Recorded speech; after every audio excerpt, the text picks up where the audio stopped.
مکی صورت ہے، اس میں 7 آیتیں اور 1 رکوع ہے۔ سب تعریفیں اللہ کے لیے ہیں جو پالنے والا سارے جہان کا، بےحد مہربان نہایت رحم والا، مالک روز جزا کا۔ تیری ہی ہم بندگی کرتے ہیں اور تجھ ہی سے مدد چاہتے ہیں۔ بتلا ہم کو سیدھی راہ، ان لوگوں کی راہ جن پر تو نے فضل فرمایا، جن پر نہ تیرا غصہ ہوا اور نہ وہ گمراہ ہوئے۔ اس کو بند کر دیجیے۔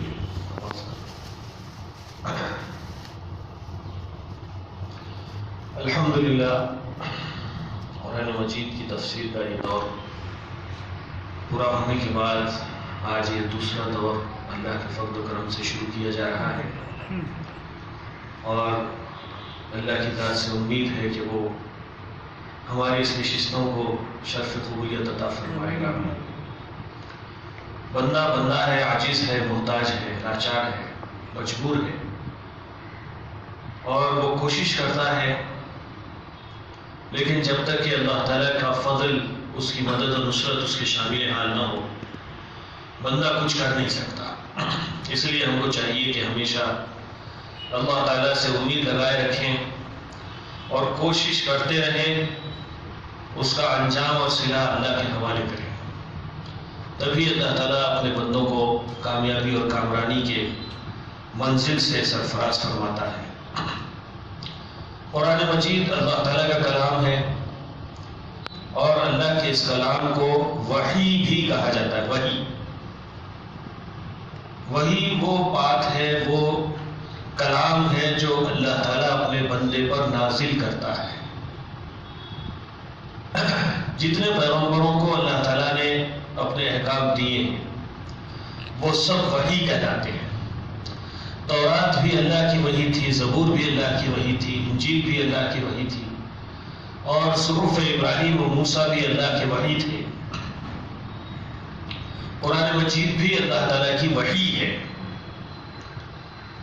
یہ خاص طور سے زیادہ تر تو پیغمبروں ہی پر نازل کی جاتی ہے، لیکن قرآن مجید میں بعض واقعات ایسے بھی اللہ تعالیٰ نے بیان کیے ہیں جس سے پتہ چلتا ہے کہ اگر اللہ چاہے تو غیر پیغمبر کو، بلکہ کسی جانور کو بھی خاص حکم دے سکتے ہیں جس کو وحی کہا جاتا ہے، لیکن عمومی طور پر وحی پیغمبروں ہی کی طرف بھیجی جاتی ہے۔ حضور نبی کریم صلی اللہ علیہ وسلم پر بھی وحی بھیجی گئی، اور وحی کا ایک ایک لفظ پوری حفاظت کے ساتھ اللہ تعالیٰ نے محفوظ کر دیا ہے، اس کو سیو کر دیا گیا ہے، اور اس کی سیفٹی کی ذمہ داری، اس کی حفاظت کی ذمہ داری خود اللہ تعالیٰ نے اپنے اوپر لی۔ وَإِنَّا نَحْنُ نَزَّلْنَا الذِّكْرَ وَإِنَّا لَهُ لَحَافِظُونَ، بے شک ہم ہی نے اس ذکر کو نازل کیا ہے اور ہم ہی اس کی حفاظت کرتے ہیں۔ تورات، انجیل، زبور یہ بھی اللہ تعالیٰ کے کلام تھے، اللہ کی کتابیں تھیں، پیغمبروں پر نازل کی گئی تھیں، لیکن اللہ تعالیٰ نے اس کی حفاظت کا ذمہ نہیں لیا تھا، اور اللہ کی مشیت کے مطابق جب تک کہ اس کا حکم چلنا تھا چلا۔ جو لوگ اس زمانے میں ان کتابوں پر ایمان لائے وہ بھی اپنے زمانے میں مسلمان تھے، مومن تھے، پیغمبر کو ماننے والے تھے، اللہ کی وحی کو، کتاب کو، اللہ کو ماننے والے تھے، وہ مسلمان کہلائے، ان کا ایمان ان کے کام آ گیا۔ لیکن جیسے جیسے وقت گزرتا گیا، لوگوں نے اللہ کی ان کتابوں کے اندر تبدیلیاں شروع کی، امینڈمنٹس کیے گئے، اپنی مرضی کے مطابق کچھ احکام اس میں بنا لیے، اور جو حکم ان کی مرضی کے خلاف ہوتا تھا اس کو انہوں نے نکال دیا یا چھپا دیا، جس کو ہم تحریف کہتے ہیں۔ تحریف کرنا یعنی اللہ کے حکم میں تبدیلی کر دینا۔ جب ان لوگوں نے اللہ کے احکامات میں تبدیلیاں کیں تو اللہ تعالیٰ نے ان کتابوں کو کینسل کر دیا، منسوخ کر دیا۔ پھر اس کے مقابلے میں ایک دوسری کتاب نازل کی گئی۔ اب جو دوسری کتاب نازل ہوئی تو اس میں پچھلی کتابوں کی سچی تعلیمات شامل کر دی گئیں، اور پھر موجودہ زمانے کے لوگوں کو احکام دیے گئے۔ اس طرح سے سلسلہ چلتے چلتے آخر میں جب قرآن مجید نازل ہوا تو قرآن مجید کے نزول کے بعد اب کوئی تورات باقی نہیں رہی، کوئی انجیل باقی نہیں رہی، کوئی زبور باقی نہیں رہی، اور پچھلے انبیاء کے جو صحیفے، جو چھوٹی چھوٹی کتابیں تھیں، وہ بھی چونکہ اصلی صورت میں باقی نہیں رہے، اس لیے اللہ تعالیٰ نے ان تمام کتابوں اور صحائف کی تعلیمات کا مجموعہ قرآن مجید میں جمع کر دیا، اور مصدقا لما بین یدیہ کہہ کر اللہ تعالیٰ نے اعلان کر دیا کہ پچھلی تمام کتابوں کی تصدیق کرنے والی یہ کتاب قرآن مجید ہے، اس پر ایمان ڈالو تو پچھلی تمام کتابوں پر ایمان ہوگا، اس پر ایمان ڈالو تو پچھلے تمام پیغمبروں پر ایمان ہوگا، اس پر ایمان ڈالو تو تمہارا ایمان اب اللہ کے پاس کامل اور مکمل ہوگا، قابل قبول ہوگا۔ پچھلی کتابوں پر، پچھلے انبیاء پر ایمان تو لائے تھے، لیکن اب قرآن پر اور محمد رسول اللہ پر ایمان نہیں لاؤ گے تو پچھلا ایمان اب کام آنے والا نہیں ہے۔ اس لیے یہود و نصارہ جو تھے ان کو بھی کہا گیا کہ دوبارہ ایمان لاؤ محمد رسول اللہ صلی اللہ علیہ وسلم پر۔ تو جو لوگ ایمان لائے وہ مسلمان ہوئے، کامیاب ہوئے، اور جن لوگوں نے ایمان لانے سے گریز کیا، یہودی ہونے کے باوجود، نصرانی ہونے کے باوجود، اہل کتاب ہونے کے باوجود ان کا ایمان اللہ کے پاس قابل قبول نہیں رہا، ان کو کافروں ہی کی فہرست میں شامل کر دیا گیا۔ تو یہ قرآن پر اور یہ وحی پر ایمان لانا بہت ضروری ہے۔ اب وحی کس کو کہتے ہیں اور وحی کی قسمیں کیا ہیں، کس طرح کی وحی نبی کریم صلی اللہ علیہ وسلم پر آتی رہی، اس کی کچھ تفصیلات آپ کے سامنے آئے گی۔ اس کے بعد بسم اللہ کے فضائل اور سورہ فاتحہ کے فضائل، پھر اس کے بعد سورہ فاتحہ کی تفسیر آئے گی۔ چونکہ یہ ابتدائی قرآن ہے، اس لیے ابتدائی طور پر چند بنیادی باتوں کا جاننا بہت ضروری ہے۔ حضور صلی اللہ علیہ وسلم جب مکے میں پیدا ہوئے تو مکے کا وہ دور جاہلیت کہلاتا ہے۔ آپ صلی اللہ علیہ وسلم کی 40 سال کی عمر ہوئی اور آپ اللہ تعالیٰ سے لو لگانے لگے، دنیا کے سب کام کاج چھوڑ کر غار حرا میں آپ صلی اللہ علیہ وسلم چلے جاتے تھے، اور کئی گھنٹے، بعض مرتبہ کئی دن وہیں پر اللہ کو یاد کرتے رہتے تھے۔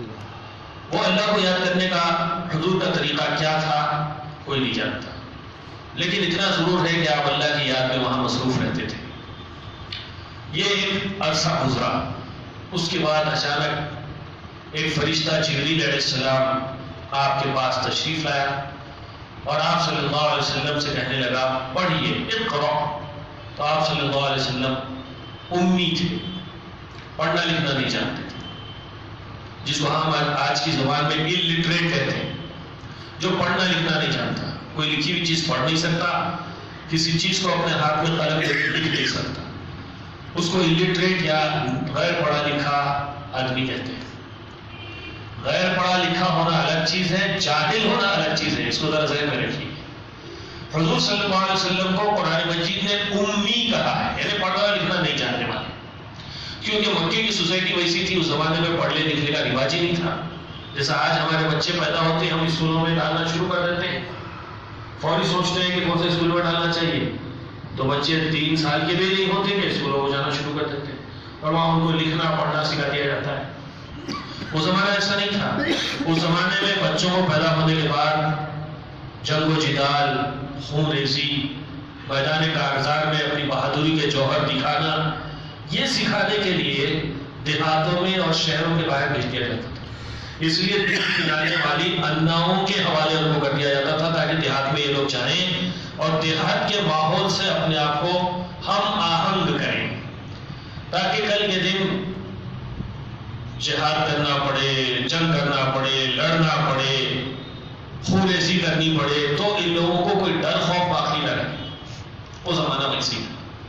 تو حضور صلی اللہ علیہ وسلم بھی اسی زمانے کے ایک فرد تھے، اور آپ کو بھی دیہات کی ایک خاتون کے حوالے کیا گیا تھا جن کا نام بی بی حلیمہ ہے، اور وہیں پر آپ کی بچپن کی ابتدائی دور کا زمانہ گزرا۔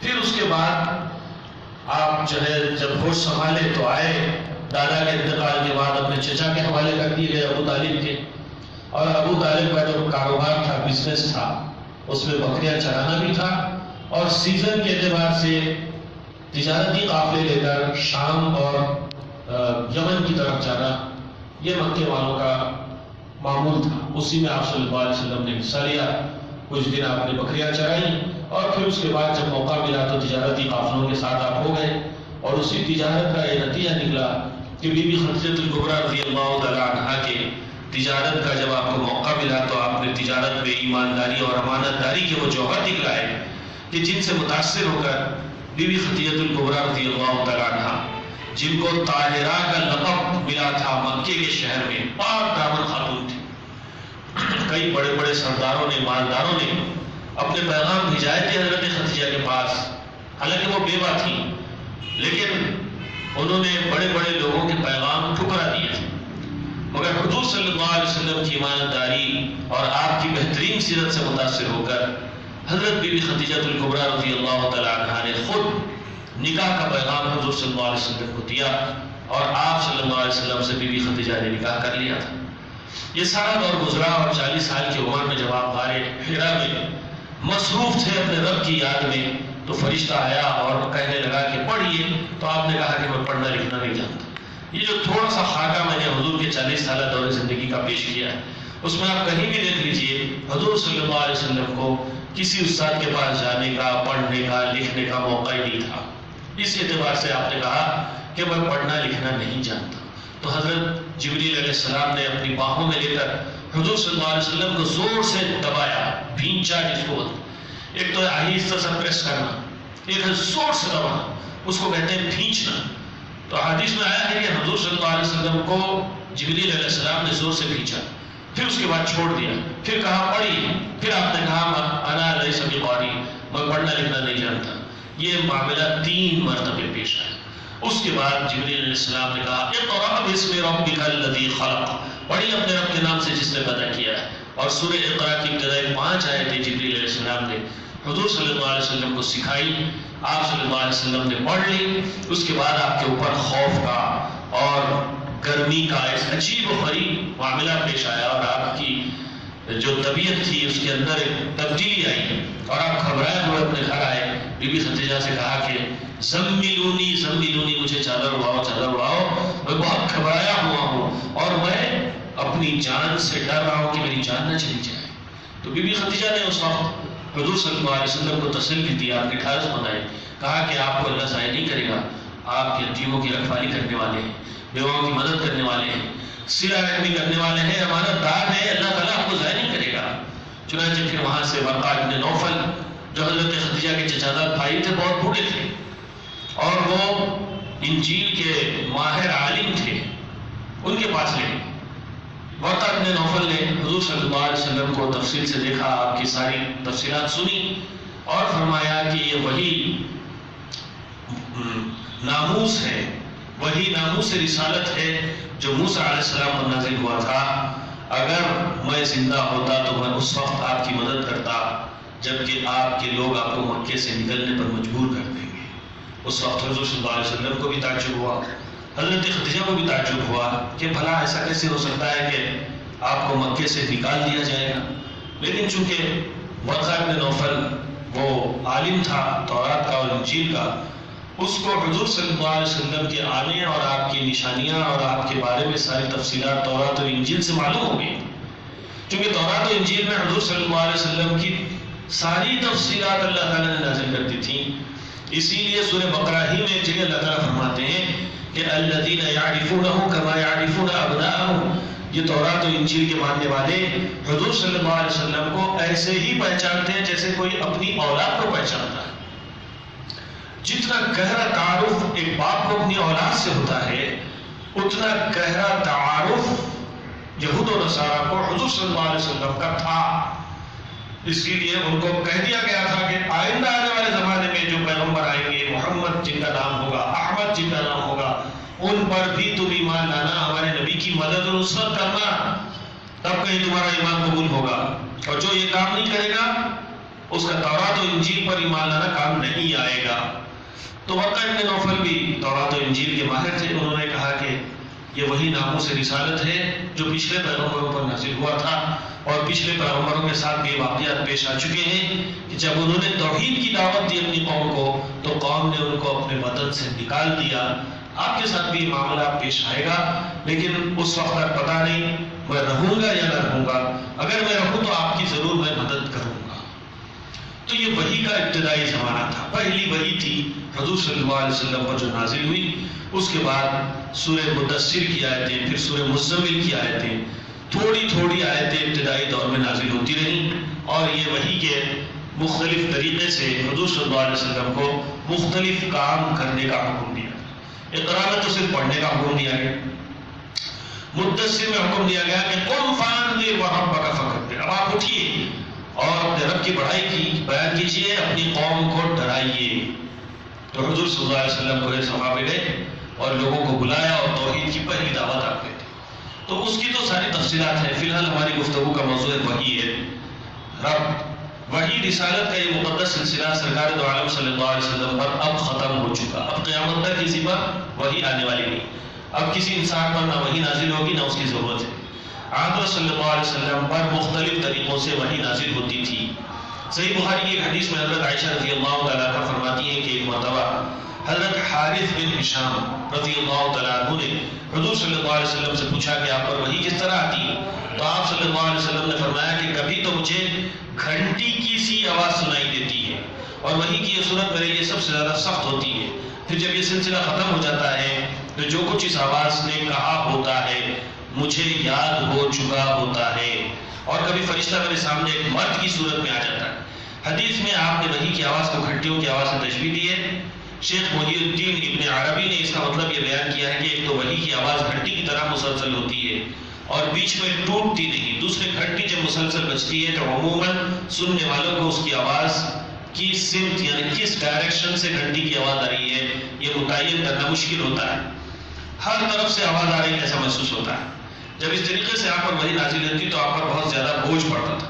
حضرت عائشہ رضی اللہ تعالیٰ عنہ اس حدیث کے آخر میں فرماتی ہیں کہ میں نے سخت جاڑوں کے دن میں دیکھا کہ آپ پر وحی نازل ہوتی تو ایسی سردی میں بھی جب وحی کا سلسلہ ختم ہوتا تو آپ کی مبارک پیشانی پسینے سے شرابور ہو چکی ہوتی تھی۔ ایک اور روایت میں حضرت عائشہ رضی اللہ عنہا بیان فرماتی ہیں کہ جب آپ پر وحی نازل ہوتی تو آپ کا سانس رکنے لگتا، چہرے انور متغیر ہو کر کھجور کی شاخ کی طرح زرد پڑ جاتا تھا، سامنے کے دانت سردی سے کپ کپانے لگتے اور آپ کو اتنا پسینہ آتا کہ اس قطرے موتیوں کی طرح ڈھلکنے لگتے تھے۔ یہ وحی کے اثرات تھے جو حضور صلی اللہ علیہ وسلم پر نمایاں ہوتے ہوئے نظر آتے تھے۔ وحی کی اس کیفیت میں بعض اوقات اتنی شدت پیدا ہو جاتی کہ آپ جس جانور پر سوار ہوتے وہ آپ کے بوجھ سے دب کر بیٹھ جاتا تھا، اور ایک مرتبہ آپ نے اپنا سر اقدس حضرت زید بن ثابت کے زانوں پر رکھا ہوا تھا کہ اسی حالت میں وحی نازل ہونی شروع ہو گئی۔ اس سے حضرت زید کی ران پر اتنا بوجھ پڑا کہ وہ ٹوٹنے لگی، یعنی ٹوٹی نہیں مگر ایسا محسوس ہوتا تھا کہ ٹوٹ جائے۔ بعض اوقات وحی کی ہلکی ہلکی آواز دوسروں کو بھی محسوس ہوتی تھی۔ حضرت فاروق اعظم رضی اللہ تعالیٰ عنہ فرماتے ہیں کہ جب آپ پر وحی نازل ہوتی تو آپ کے چہرے انور کے قریب شہد کی مکھیوں کی بھنبھناہٹ جیسی آواز سنائی دیتی تھی۔ وحی کی دوسری صورت یہ تھی کہ فرشتہ کسی انسانی شکل میں آپ کے پاس آ کر اللہ کا پیغام پہنچا دیتا تھا۔ ایسے موقع پر عموماً حضرت جبریل علیہ السلام مشہور صحابی حضرت وحیہ کلبی کی صورت میں تشریف لایا کرتے تھے، البتہ بعض اوقات کسی دوسری صورت میں بھی تشریف لائے ہیں۔ بہرکیف جب حضرت جبریل علیہ السلام انسانی شکل میں وحی لے کر آتے تو نزول وحی کی یہ صورت حضرت صلی اللہ علیہ وسلم پر سب سے آسان ہوتی تھی۔ وحی کی تیسری صورت یہ تھی کہ جبریل علیہ السلام کسی انسان کی شکل اختیار کیے بغیر اپنی اصلی صورت میں دکھائی دیتے تھے، لیکن ایسا آپ کی تمام عمر میں صرف 3 مرتبے پیش آیا۔ ایک مرتبہ اس وقت جب آپ نے خود حضرت جبریل علیہ السلام کو ان کی اصلی شکل میں دیکھنے کی خواہش ظاہر فرمائی، دوسری مرتبہ معراج میں، اور تیسری مرتبہ بار نبوت کے بالکل ابتدائی زمانے میں مکہ مکرمہ کے مقام اجیاد پر۔ پہلے 2 واقعات تو صحیح سند سے ثابت ہیں، البتہ آخری واقعہ سنداً کمزور ہونے کی وجہ سے مشکوک ہے۔ چوتھی صورت براہ راست اور بلا واسطہ اللہ تبارک و تعالیٰ سے ہم کلامی کیے۔ یہ شخص حضرت صلی اللہ علیہ وسلم کو بیداری کی حالت میں صرف ایک بار یعنی معراج کے وقت حاصل ہوا۔ وحی کی 5ویں صورت یہ تھی کہ جبریل علیہ السلام کسی بھی صورت میں سامنے آئے بغیر آپ کے قلب مبارک میں کوئی بات القا فرما دیتے تھے۔ اسے اصطلاح میں نفث فی الروع کہتے ہیں، یعنی دل میں خیال ڈالیں۔ اللہ تعالیٰ اپنی طرف سے کسی کے دل میں خیال بھی ڈالیں تو پیغمبر کے دل میں بھی خیال ڈال دیا جائے تو وہ بھی وحی کی ایک صورت ہے. کسی انسان کی شکل میں آ کر فرشتہ اللہ کا کلام سنائے وحی کی یہ بھی ایک صورت ہے. کبھی گھنٹی کی سی آواز آئے یہ بھی ایک صورت ہے.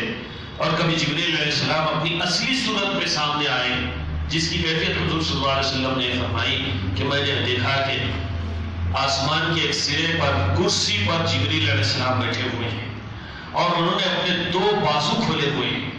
ایک بازو سے پورا مشرق بھر گیا ہے اور ایک بازو سے پورا مغرب بھر گیا ہے. اس طرح جبریل علیہ السلام کے 2 پروں کے کھلنے سے مشرق و مغرب پورے بھر چکے تھے. اور میں نے دیکھا کہ جبریل علیہ السلام کو ایسے 600 پر ہیں. تو اس طرح جبریل علیہ السلام کو اللہ کے نبی صلی اللہ علیہ وسلم نے 2 یا 3 مرتبے دیکھا ہے. تو یہ وحی کی مختلف شکلیں جو بیان کی گئی یہ تو وہ وحی ہے جو حضور صلی اللہ علیہ وسلم پر نازل کی گئی. اس کے علاوہ بھی قرآن مجید میں اس کو بھی وحی کہا گیا جو موسیٰ علیہ السلام کے پیدا ہونے کے بعد موسیٰ علیہ السلام کی ماں کے دل میں اللہ تعالیٰ نے خیال ڈالا. جب موسیٰ علیہ السلام پیدا ہوئے تو زمانہ وہ تھا جب فرعون بچوں کو قتل کر رہا تھا, لڑکیوں کو زندہ چھوڑ رہا تھا. جیسے کوئی بچہ پیدا ہوتا فرعون کے سپاہی پہنچ جاتے اس بچے کو قتل کر دیتے تھے. تو موسیٰ علیہ السلام کی ماں کو بھی ڈر ہوا کہ میرا بچہ پیدا ہوگا تو فرعون کے سپاہی آئے گے مجھے قتل کر ڈالیں گے, بچے کو قتل کر ڈالیں گے.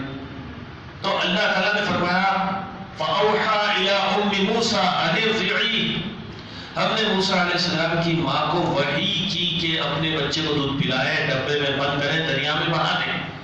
پھر جب دوسری مرتبہ بچے کو دودھ پینے کی نوبت آئے گی تو ہم تمہارا بچہ تمہارے گود میں لوٹ آئیں گے. اللہ تعالیٰ نے وعدہ کیا. موسیٰ علیہ السلام کی ماں نے اپنے بچے کو دودھ پلایا, ڈبے میں ڈال کے چھوڑ دیا, ڈبہ گیا فرعون کے باغ میں. فرعون کی بیوی حضرت آسیہ نے بچے کو لیا. اللہ تعالیٰ نے بچے کی محبت بی بی آسیہ کے دل میں ڈالی. انہوں نے فرعون سے ریکمینڈ کیا کہ یہ بچہ بڑا خوبصورت ہے اور ہمارے دل کو لبھاتا ہے اور ہم اپنی اولاد اس کو بنا لیں گے, اللہ تعالیٰ اس کے ذریعے سے ہم کو نفع پہنچائے گا. فرعون نہ چاہتے ہوئے اپنی بیوی کی محبت کی وجہ سے موسیٰ علیہ السلام کو اپنے پاس پالنے پر مجبور ہوا. اس کی ساری تفصیلات بات جو مختصر عرض کرنے کی یہ ہے کہ موسیٰ علیہ السلام کے دل میں جو موسیٰ علیہ السلام کی ماں کے دل میں جو بات اللہ تعالیٰ نے ڈالی اس کو بھی وحی کہا گیا. اور ایک بات سورہ نحل میں اللہ تعالیٰ نے فرمایا ہے کہ ہم شہد کی مکھی کو وحی کرتے ہیں کہ وہ جائے دور دراز باغوں میں پھولوں پھلوں کا رس چوسے اور اس کے ذریعے سے ہم اس کے پیٹ میں سے ایک ایسی چیز نکالتے ہیں جو لذیذ بھی ہے, ذائقہ دار بھی ہے, اور ہم نے اس کے اندر انسانوں کے لیے شفا رکھی ہے, وہ شہد ہے.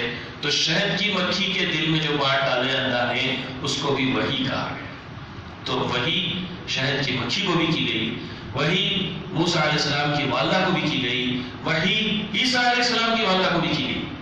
جب عیسیٰ علیہ السلام کی پیدائش کا وقت آیا, بغیر باپ کے عیسیٰ علیہ السلام پیدا ہونے والے تھے, تو بی بی مریم گھبرا گئی اور انہوں نے کہا کہ اے اللہ میں کیا جواب دوں گی, لوگ آئیں گے میرے پاس تو میں کیا کہوں ان سے, لوگ مجھ پر الزام لگائیں گے اور بچے کی پیدائش کے بارے میں سوال کریں گے. تو اللہ تعالیٰ نے فرمایا کہ ہم نے مریم کو وحی کی کہ جب لوگ آئیں تو خاموش رہے, اشارے سے بچے کی طرف اشارہ کرتے اور کہے کہ میں روزے سے ہوں. جب عیسیٰ علیہ السلام پیدا ہوئے وہ شہر کے دور چلی گئی تھی, لوگ دوڑے ہوئے آئے تو بی بی مریم نے بچے کی طرف اشارہ کیا اور کہا کہ میں روزہ ہوں, میں کچھ بولوں گی نہیں. اس لیے کہ اس زمانے میں روزے میں بات کرنا بھی منع تھا. جیسے آج روزے میں کھانا پینا منع ہے ویسے اس زمانے میں بات کرنا بھی منع تھا. تو بی بی مریم نے یہی کہا. تو بی بی مریم کو جو ہدایت دی گئی وہ بھی وحی کہلائی. تو وحی کی مختلف اقسام ہے, اس کو ذہن میں رکھیے. اور پھر آگے بڑھیے کہ قرآن مجید جو ہے یہ اللہ کا کلام ہے اور اس کے اندر اللہ تعالیٰ نے بڑا اثر رکھا ہے, بڑی تاثیر رکھی ہے. اس کے اندر انرجی ہے, اس کے اندر پاور ہے, اس کے اندر مومنٹم ہے. اسی لیے جب آدمی قرآن پڑھتا ہے سنتا ہے تو اس کے دل و دماغ پر اس کا اثر ہوتا ہے. سیرت کے بے شمار واقعات ہیں جس سے پتہ چلتا ہے کہ حضور صلی اللہ علیہ وسلم کے پاس بعض دشمنان اسلام آتے تو حضور ان کو لمبی چوڑی بات نصیحت کی باتیں نہیں کرتے تھے, قرآن کی آیتیں سنا کے چھوڑ دیتے تھے بس. آپ جانتے ہیں کہ حضرت عمر رضی اللہ تعالیٰ کو جو ایمان لائے تو کوئی ان کو نہیں کہا کہ آپ ایمان لائیے, یہ فضیلت ہے وہ فضیلت نہیں. حضرت عمر کی بہن بی بی فاطمہ بنت خطاب جو تھی وہ قرآن پڑھ رہی تھی. جب حضرت عمر نے اپنے بہن کو مارا, بہن بھائی کو مارا, زخمی کر دیا, لہو لہان ہو گئے, تو تو آخر میں حضرت عمر کی بہن نے فائنل جواب دیا کہ اے عمر، تم بھی خطاب کے بیٹے، میں بھی خطاب کی بیٹی ہوں، تم چاہے مار مار کے میری جان لے لو، لیکن ہم نے محمد صلی اللہ علیہ وسلم کا کلمہ پڑھ لیا ہے، ہم ایمان لا چکے ہیں، مسلمان ہو گئے، اب ہم اس کلمے سے پھرنے والے نہیں ہیں۔ جب یہ بات سنی حضرت عمر نے تو وہ بھی تھوڑی دیر ٹھنڈے ہو گئے، کہا کہ اتنی مار کھا کے میری بہن اتنی بات کری، آپ کیا چیز؟ انہوں نے کہا کہ وہ کیا تھا جو تم لوگ پڑھ رہے تھے، بتاؤ، میں بھی پڑھنا چاہتا ہوں۔ تو اس وقت حضرت فاطمہ نے کہا کہ عمر تم ناپاک ہو، اور یہ اللہ کا کلام پاک ہے، ناپاک آدمی کے ہاتھ میں نہیں دیا جا سکتا، اگر تم کو وہ پاک کلام پڑھنا ہے تو پہلے غسل کرو۔ تو بھائی کو غسل کروایا، اس کے بعد سورہ طٰہٰ کی آیتیں حضرت عمر کو پڑھ کر سنائی گئیں، تو حضرت عمر کا وہ دل جو حضور صلی اللہ علیہ وسلم کی دشمنی سے بھرا ہوا تھا، حضرت عمر اس وقت جو نکلے تھے تلوار لے کر حضور کا سر لینے کے لیے نکلے تھے، لیکن جب قرآن سنا تو سر دینے کے لیے تیار ہو گئے اور کہا کہ میں بھی کلمہ پڑھنا چاہتا ہوں، ایمان لانا چاہتا ہوں۔ پھر شیخ ابی طالب نے حضور صلی اللہ علیہ وسلم جلوہ افروز تھے، وہاں پر گئے اور حضور صلی اللہ علیہ وسلم کے ہاتھ پر کلمہ پڑھ کر مسلمان ہو گئے۔ تو قرآن صرف پڑھ دیا جائے، صرف پڑھ دیا جائے کافی ہو جاتا ہے، لیکن دل کی گہرائی سے پڑھا جائے۔ آج بھی قرآن کے اندر اثر ہے اور لوگ متاثر ہوتے ہیں۔ قرآن مجید میں اللہ تعالیٰ نے فرمایا کہ لو انزلنا هذا القرآن على جبل لرأيته خاشعا متصدعا من خشية اللہ، یہ قرآن اگر پہاڑ جیسی مضبوط چیز پر بھی اتارا جاتا تو مخاطب تو دیکھتا کہ اس کے اثر سے پہاڑ ریزہ ریزہ ہو جاتا۔ تو آج بھی دلوں پر قرآن اثر کرتا ہے۔ ہزاروں لوگ جب قرآن صحیح پڑھا جاتا ہے تو سن کے یعنی زار خطا ہونے لگ جاتے ہیں، ان کی آنکھ سے آنسو چل رہے ہیں۔ بندے اور رب کے درمیان میں جو تعلق ہے وہ جاگنے لگتا ہے، جیسے اگر کسی کی ماں اگر نہیں ہو اور کوئی آ کر اس کے سامنے اس کی ماں کا تذکرہ کرتے تو آدمی کی آنکھ سے آنسو جاری ہو جاتے۔ اسی طرح سے اللہ کا ذکر قرآن کی تلاوت کے ذریعے سے کسی کے سامنے کیا جاتا ہے تو کوئی بھی بندہ چاہے وہ بے ایمان ہی کیوں نہ ہو، ابھی ایمان بھی اس کو نصیب نہیں ہوا ہے، لیکن پھر بھی اس کی آنکھ سے آنسو جاری ہو جاتے ہیں۔ ایسے بے حساب واقعات بھی ہیں جس کی تفصیل کا یہ وقت نہیں ہے، لیکن یہ بات کئی جگہ آزمائی جا چکی ہے۔ تو قرآن مجید کا پڑھنا پڑھانا یہ خود ایک مستقل عبادت ہے۔ اب ہم قرآن مجید کی تفسیر کا یہ دوسرا دور سورہ فاتحہ کے ذریعے سے شروع کرنے جا رہے ہیں۔ سورہ فاتحہ کی تلاوت اور ترجمانی تو کی گئی ہے الحمدللہ، اب جو ہے یہاں سے اس کی تفسیر کا آغاز ہو رہا ہے۔ الحمدللہ رب العالمین، تمام تعریف اللہ رب العالمین کے لیے ہے۔ سورہ فاتحہ قرآن مجید کی ترتیب کے اعتبار سے پہلی سورت ہے، اور نزول قرآن کے سلسلے میں یہ وضاحت کی گئی ہے کہ ایک مکمل سورت جو نازل ہوئی وہ بھی سورہ فاتحہ ہی پہلی سورت۔ پہلے جو اقرا کی آیتیں سورہ مدثر کی، سورہ مزمل کی چند آیتیں نازل ہوئی، لیکن ایک کمپلیٹ سورہ جو نازل ہوا وہ سورہ فاتحہ ہے۔ اور اسی طرح سے سورہ فاتحہ کو فاتحہ اس لیے کہتے ہیں کہ ہم جب قرآن مجید کھولتے ہیں، فتحہ یفتح کہتے ہیں کھول دو، جب قرآن مجید کھولا جاتا ہے تو سب سے پہلی سورت سورہ فاتحہ ہوتی ہے۔ اس کو ام القرآن بھی کہا گیا، سبع مثانی بھی کہا گیا۔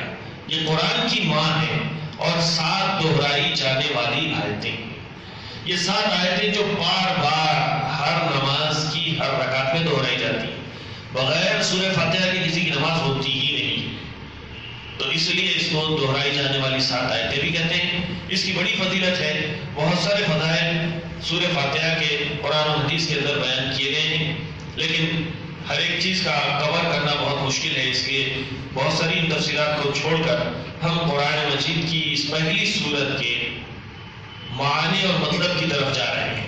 اللہ تعالیٰ نے فرمایا ہے کہ الحمدللہ رب العالمین، تمام عالمین کے رب کی تعریف، الحمد سب تعریف، جتنی تعریف کے قابل چیزیں ہیں دنیا کے اندر سب اللہ تعالیٰ نے بنائی ہیں، کوئی ذرہ چھوٹے سے چھوٹا کیوں نہ ہو اور کوئی بڑی سے بڑی چیز کیوں نہ ہو۔ زمین اتنی بڑی ہے، اس پر بڑے بڑے جانور بھی ہیں، سمندر بھی ہے، پہاڑ بھی ہیں، اور اس زمین کے آگے نکل کر آپ دیکھیں تو کئی سیارے ہیں، ستارے ہیں جو زمین سے کئی گنا بڑے ہیں. اور یہ جو ہمارا سولار سسٹم ہے نظام شمسی، اس سے بھی آگے بڑھی ہے. تو کئی سولار سسٹم ہیں، کئی گیلیکسیز ہیں. اور یہ آسمانی فلکیاتی جو اجسام ہیں جس کو ہم ہیونلی باڈیز کہتے ہیں انگلش کے اندر، یہ ساری کی ساری چیزیں اللہ تعالیٰ ہی کی پیدا کی ہوئی. اللہ تعالیٰ نے فرمایا کہ لَهُ مَا فِي السَّمَاوَاتِ وَمَا فِي الْأَرْضِ، زمینوں آسمانوں کے اندر اور اس کے درمیان میں جتنی چیزیں ہیں سب اللہ کی. تو ہر چھوٹی بڑی چیز جو اللہ نے بنائی ہے اس کی خوبی کو جب انسان دیکھتا ہے تو یقیناً اس کی تعریف کرنے لگتا ہے. اور وہ ساری تعریف اللہ رب العالمین کے لیے. لفظ رب جو ہوتا ہے اس کا مطلب ہے کہ کسی چیز کو بنانا، پیدا کرنا، وجود بخشنا، اس کو ارتقاء کی منزلوں سے گزارتے ہوئے عروج تک پہنچا دینا. جیسے انسان ماں کے پیٹ سے پیدا ہوا چھوٹا سا بچہ، اور پھر اس کے بعد آہستہ آہستہ بڑا ہونے لگا. بڑا ہوتے ہوتے 7-8 سال کا ہوا بچپن، تھوڑی طاقت اس کے اندر آئی. پھر 17, 18, 20 سال کا جوان ہو گیا، پوری جوانی کو پہنچ گیا، طاقت اور قوت کے اعتبار سے مضبوط انسان بن گیا. پھر جوانی کا سلسلہ 20-25 سال تک قائم رہا، 40-50 سال تک وہ جوان رہا. پھر وہاں سے بوڑھا ہونا شروع ہوا، اس کے جسم کی طاقت کمزور پڑنے لگی. بڑا ہوتے ہوتے بیماریوں کا شکار ہوا، بالآخر وہ اس دنیا سے گزر گیا، انتقال کر گیا. پھر برس قبر میں پڑا رہا. قیامت کا دن واقع ہوا، پھر اس کو اللہ تعالیٰ دوبارہ زندہ کرے گا. اس کا زندگی کا حساب کتاب دے کر اس کو جنت یا جہنم کے حوالے کرے گا. یہ ساری منزلوں سے گزارنے والا رب کہلاتا ہے. الحمدللہ رب العالمین، اور تمام عالمین کا رب ہے. جتنی دنیایں ہیں، all worlds، پوری انسانوں کی بستیاں ایک دنیا ہے، جنات ایک الگ دنیا ہے، جانور ایک الگ دنیا ہے، خشکی اور زمین یہ ایک دنیا ہے، سمندر ایک دنیا ہے، فضائیں ایک دنیا ہے، اور آسمان اور اس سے آگے ایک دنیا ہے، ستاروں سیاروں کی ایک دنیا ہے. اس طرح مفسرین نے یہاں پر اس کتاب میں بھی لکھا ہے، کسی نے کہا ہے کہ 40,000 دنیایں، کسی نے کہا کہ 80,000 دنیایں. یہ تو اس زمانے کے علوم کے اعتبار سے لوگوں نے اندازے لگائے ہیں. لیکن جیسے جیسے سائنس ترقی کر رہی ہے تو سائنس کے بعض ماہرین کا، فلکیات کے، آسمانوں کی دنیا کی جو اسٹڈی کرتے ہیں ایسٹروناٹس وغیرہ، ان کے ریسرچ کرنے والوں کا یہ اندازہ ہے کہ جس طرح دنیا میں بہت سارے جانور، انسان، کیڑے پتنگے روزانہ پیدا ہوتے رہتے ہیں، ان کی آبادیاں بڑھتی رہتی ہیں، اسی طرح آسمانوں میں ستارے سیارے بھی اللہ تعالیٰ کی قدرت سے پیدا ہوتے رہتے ہیں، ان کی آبادیاں بڑھتی رہتی ہیں، اور کوئی نہیں جانتا ان کی تعداد کتنی ہے. آپ اگر برلا پلانیٹوریم چلے جائیں تو وہاں پر ایک شو دکھایا جاتا ہے. اس شو کے آخر میں یہ بتایا جاتا ہے کہ اس زمین سے بہت دور بھی کئی ستارے اور سیارے جن کی روشنی نکلی ہے اور وہ ابھی تک دنیا میں پہنچی نہیں ہے، راستے میں ہے. جبکہ زمین پر آنے کے لیے لائٹ کی جو سپیڈ ہوتی ہے، جس کو سپیڈ آف لائٹ کہتے ہیں، اس کا کیلکولیشن تقریباً 3 لاکھ میل فی سیکنڈ ہے. ایک سیکنڈ میں 3 لاکھ میل کا سفر لائٹ طے کرتی ہے، اور وہ سفر 1 منٹ میں، 1 سیکنڈ میں 3 لاکھ میل ہے، تو 1 منٹ میں کتنا ہوگا؟ انٹو 60 کرے گا. 1 گھنٹے میں کتنا ہوگا؟ انٹو 60 کرے گا. پھر 1 سال میں کتنا ہوگا؟ انٹو 30 انٹو 12 کرے گا. تو 1 سال میں لائٹ کتنا سفر طے کرتی ہے، اس کو لائٹ ایئر کہتے ہیں. اور کتنے سال کا سال گزر گئے، اتنے لائٹ ایئرز گزرنے کے باوجود ان کی روشنی زمین تک نہیں پہنچی ہے. تو اللہ کی اس کائنات کی کوئی انتہا نہیں ہے، بے حساب اللہ کی مخلوق ہے. وہ ساری مخلوقات کا رب و رب العالمین ہے. الحمدللہ رب العالمین الرحمن الرحیم. وہ خوب رحم کرنے والا ہے، اپنے ہر مخلوق پر اللہ تعالیٰ رحم کرتا ہے. اس کی رحمت ہی کا تقاضا ہے کہ اس نے ان سب کو پیدا کیا، ان کو رزق دے رہا ہے، ان کے پلنے بڑھنے، جوان ہونے، ترقی کرنے کا سارا راستہ اللہ تعالیٰ نے آسان کر دیا ہے. پھر جب تک کہ اللہ کا حکم ہوتا ہے وہ دنیا میں رہتے ہیں، جب اللہ کا حکم ہوتا ہے دنیا سے فنا ہو جاتے ہیں.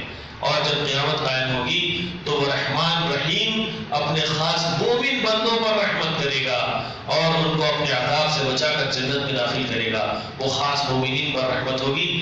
تو یہ رحمتیں عام بھی ہیں اور ایمان والوں کے ساتھ خاص بھی ہیں. الرحمن الرحیم مالک یوم الدین، وہ روز جزا کا مالک ہے. دنیا میں انسان کچھ بھی عمل کر لے اس کا پورا نتیجہ نہیں نکلتا. اگر کوئی جرم کرتا ہے تو اس کی بھرپور سزا اس کو نہیں ملتی. کتنے لوگ ہیں جو بڑے بڑے مجرم ہیں، کئی لوگوں کے قاتل ہیں، زانی ہیں، شرابی ہیں، چور ہیں، ڈاکو ہیں. ایک دو نہیں، قوم کے خزانے مار کے کھا جاتے ہیں لوگ. پوری قوم، پورے نیشن کو بیچ دیتے ہیں، پھر بھی وہ ملک کے حکمراں بنے رہتے ہیں. کوئی زوال ان کو نہیں، کوئی قانون نہیں ان کو اپنی گرفت میں لینے کے لیے. اگر کوئی آدمی 1000 آدمی کو قتل کرتا ہے تو اس ایک آدمی کو قتل بھی کر دیا جائے تو ایک آدمی کا بدلہ ہو. باقی 999 کا بدلہ دنیا میں ممکن ہی نہیں. تو اس لیے ضروری ہے کہ ایک ایسا دن آئے جس میں انصاف ہو اور اس میں ہر ایک انسان کو اس کے نیک عمل کی اور برے عمل کی جزا یا سزا ضرور ملے. اس لیے وہ دن قائم ہوگا، یقینی ہے، اس کے اندر کوئی شک و شبہ نہیں ہے. اس روز جزا کا مالک اللہ ہے. دنیا میں بھی اللہ تعالیٰ نے بہت سارے لوگوں کو مالک بنایا مختلف چیزوں کا. ہم بھی جو چیز خرید لیتے ہیں ہم اس کے مالک ہو جاتے ہیں، لیکن ہماری یہ ملکیت عارضی ہوتی. ہم مالک ہونے کے باوجود اپنی چیزوں کی حفاظت نہیں کر سکتے. ہم ایک بکری پالتے ہیں، گاڑی خریدتے ہیں، ہماری گاڑی گم جاتی ہے، بکریاں گم جاتی ہیں، جانور غائب ہو جاتے ہیں، ہم حفاظت نہیں کر سکتے. کوئی مار کے لے کے چلے جاتا ہے، کوئی اس کو مار ڈالتا ہے، کوئی نقصان پہنچا دیتا ہے. ہماری ملکیت کی ہم حفاظت نہیں کر سکتے. اور پھر ایک نہ ایک وقت ضرور ایسا آئے گا کہ ہم جس چیز کے مالک ہیں یا تو وہ چیزیں ہم سے چھوٹ جائیں گی یا ہم اس سے چھوٹ جائیں گے. ہم اتنے چیزوں کے مالک ہونے کے باوجود جب کبھی سفر میں نکل جاتے ہیں، ہماری جائیداد، ہمارا بینک بیلنس، ہمارے چیک بک، ہمارے پاس بک، ہمارے زیورات، ہمارے فرنیچر، ہمارے ساری چیزوں کو چھوڑ کے ہم جب باہر چلے جاتے ہیں تو سب چیزیں یہی رہ جاتی ہیں. کبھی وہاں سے مجبوریاں آ جاتی ہیں کہ لوگوں کے سامنے ہاتھ پھیلانے پر مجبور ہو جاتا ہے انسان. اس طریقے سے ہماری ملکیت کوئی مانے نہیں رہتی. اور کوئی ملک کا بادشاہ حکمراں بھی ہوتا ہے تو بظاہر پورا ملک کا وہ مالک کہلاتا ہے، لیکن پھر بھی آج اس جمہوریت کے زمانے میں عوام کو اختیار ہے کہ وہ وقت آنے پر اپنے اس ملک کے بادشاہ کو، وزیر اعظم کو بے دخل کر کے ہٹا بھی سکتے ہیں. تو یہاں کی ملکیت جو ہے وہ عارضی ہے، پرماننٹ نہیں ہے. لیکن قیامت کے دن اللہ تعالیٰ جو مالک ہوں گے تو وہ پرماننٹ ہوں گے، اپنے آپ ہوں گے، کسی کی اس کے اندر مداخلت نہیں ہوگی. کوئی اللہ کے سامنے پر نہیں مار سکے گا، منہ نہیں کھل سکے گا، آواز نہیں کر سکے گا، اور کسی کی سفارش اس دن وہاں نہیں چلے گی. الا ان یشاء اللہ، سوائے اس کے کہ اللہ تعالیٰ ہی اس کو اجازت دے. اللہ کسی کو اجازت دے گا تو وہی اللہ کے سامنے بات کر سکے گا، ورنہ کوئی اللہ کے سامنے بات نہیں کر سکے گا. وہ مالک یوم الدین ہے. ایاک نعبد و ایاک نستعین، اے اللہ ہم آپ ہی کی عبادت کرتے ہیں، آپ ہی کی عبادت. ساری عبادتیں اللہ ہی کے لیے. نماز اللہ کے لیے پڑھو، روزہ اللہ کے لیے رکھو، قرآن اللہ کے لیے پڑھو، خیر خیرات اللہ کے لیے کرو، ہر نیک کام، ماں باپ کی خدمت اللہ کے لیے کرو، رشتہ داروں کے ساتھ نیک سلوک اللہ کے لیے کرو.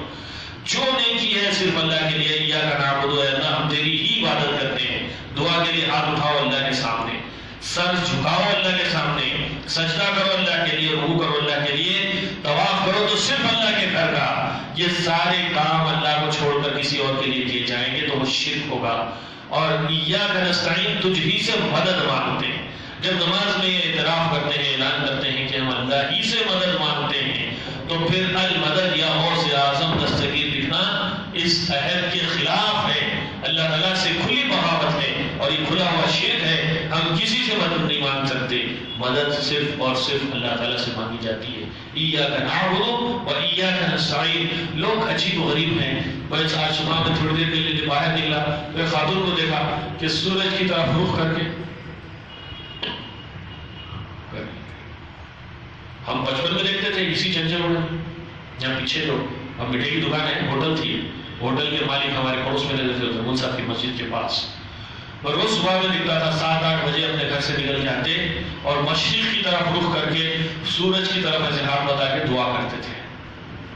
یہ سب مشرکانہ عمل. ایک خاتون کو میں دیکھتا تھا بچپن میں اسی پیچھے جو جھنڈا ہے یہ دیوار کے پیچھے گرین لائٹ کے سامنے، میں پیچھے میرا گھر بھی تھا، بازو کے زمانے تھا، تو وہاں سے ہم کئی بار دیکھتے تھے خاتون چھوٹے بچوں کو گود میں لے کے آتی، ایک پھول کا ہار لے کے آتی اور وہ جھنڈے کے اوپر چڑھا کے اپنے بچے کو وہاں بٹھا کے صرف اس چبوترے کے اوپر ٹیک دیتی تھی۔ یہ سب مشرکہ کا اعمال ہیں۔ ان اعمال کے اندر جو لوگ ملوث ہو جاتے ہیں وہ اللہ کے علاوہ دوسروں کو اپنا معبود بنا لیتے ہیں، دوسروں سے مدد طلب کرنے کے چکر میں رہتے ہیں، یہ سب شرک ہے۔ جب ہم نے کہہ دیا ایاک نعبد و ایاک نستعین، تیری ہی عبادت کرتے ہیں، تجھ ہی سے مدد مانگتے ہیں، تو پھر کسی اور سے مدد نہیں مانگی جا سکتی۔ آج ہم مسلمانوں کے اندر جتنے قسم کے نظر و نیاز کے طریقے رائج ہیں، جس میں 11ویں ہے، 12ویں ہے، کنڈے ہیں، جھنڈے ہیں اور بہت سارے ایسے رسومات ہیں جس کے کرنے پر لوگ سمجھتے ہیں کہ ہمارے گھروں میں برکت ہوگی، حضرت ہماری مدد کریں گے، نہیں کریں تو حضرت کی مار پڑے گی، ایسا سوچتے ہیں لوگ۔ یہ سب مشرکہ کا بات ہے۔ جب آدمی سورہ فاتحہ پڑھ لے، قرآن پڑھ لے، اللہ سے رشتہ اپنا قائم کر لے تو یہ سب رسومات دھو کے پھینک دے گا اور اس سے اپنے آپ کو بچائے گا۔ جو لوگ نہیں پڑھتے، حالانکہ اس میں فاتحہ پڑھتے ہیں، فاتحہ کا مفہوم نہیں معلوم، مطلب ہی نہیں سمجھتے، اور سمجھتے لوگوں نے فاتحہ کو، سورہ فاتحہ کو، قرآن کو صرف ثواب سمجھا ہے۔ یہ صرف ثواب نہیں ہے، ثواب تو فری ملے گا، لیکن یہ اللہ تعالیٰ کا ایک میسیج ہے، ایک پیغام ہے، اللہ تعالیٰ کی تعلیم ہے، اس کے اندر نور ہے۔ اللہ چاہتے ہیں کہ اپنے بندوں کو اندھیریوں سے نکال کر نور کی طرف لے آئیں۔ یخرجہم من الظلمات الی النور، اللہ تعالیٰ اپنے بندوں کو ظلمات سے، اندھیریوں سے نکال کر نور کی طرف لے آنا چاہتے ہیں۔ تو جو آدمی اللہ کے گھر سے منسلک ہو جائے پھر کسی اور در پر وہ اپنا سر نہیں جھکائے گا۔ تو اس لیے سورہ فاتحہ کا مفہوم سمجھنا ضروری۔ ایاک نعبد و ایاک نستعین اہدنا الصراط المستقیم، اے اللہ ہم کو سیدھا راستہ دکھا، صراط الذین انعمت علیہم غیر المغضوب علیہم ولا الضالین، ان لوگوں کا راستہ جن پر تیرا انعام ہوا۔ اللہ تعالیٰ کا انعام کن کن لوگوں پر ہوا؟ انعم اللہ علیہم من النبیین والصدیقین والشہداء والصالحین۔ ایک اور جگہ پر اللہ تعالیٰ فرماتے ہیں کہ اللہ کا انعام ہوا پیغمبروں پر، نبیین پر، صدیقین پر، صالحین پر۔ ان کا راستہ چلنا ضروری، اور یہود و نصارہ جو یا تو پھٹک گئے یا انہوں نے غلو کیا اللہ کے دین کے اندر، ان کا راستہ نہ چلانے کے لیے اللہ تعالیٰ سے دعا کی جائے۔